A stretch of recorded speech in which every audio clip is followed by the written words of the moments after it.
Hello, আজকে বাজার থেকে দেশি শিং এবং মাগুর নিয়ে আসছে এবং সাথে দারুণ একটা জিনিস নিয়ে আসছে।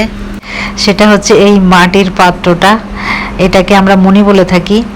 এই যে জিয়াল মাছ জিয়ায় রাখে, ছোটোবেলায় দেখতাম বাড়িতে এই জিয়াল মাছ সব শিং মাগুর এবং কই মাছ এই যে মাটির মণিতে জিয়ায় রাখতো। তা আমরা এই প্রথমবার ঢাকায় আর কি এটা চেষ্টা করব, দেখি থাকে কিনা মাছগুলা।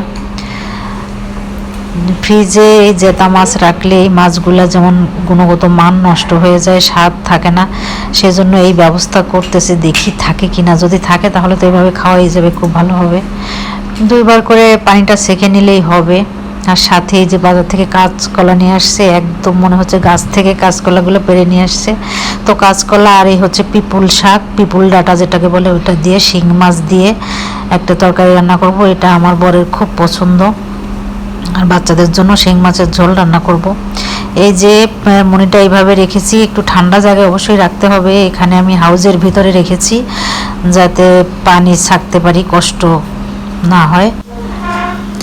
ঠান্ডা রাখার জন্য এর মধ্যে 2 টুকরা বরফ দিয়েছি আর একটু মাটি দিয়েছি যাতে মাছগুলো খেতে পারে। এই যে আমার জন্য এখানে এসে বারবার শুধু দেখতেছে মাছগুলোর কি অবস্থা, বারবার এসে শুধু এগুলা উঁচু করতেছে। তো ভালো থাকবেন সবাই, টাটা।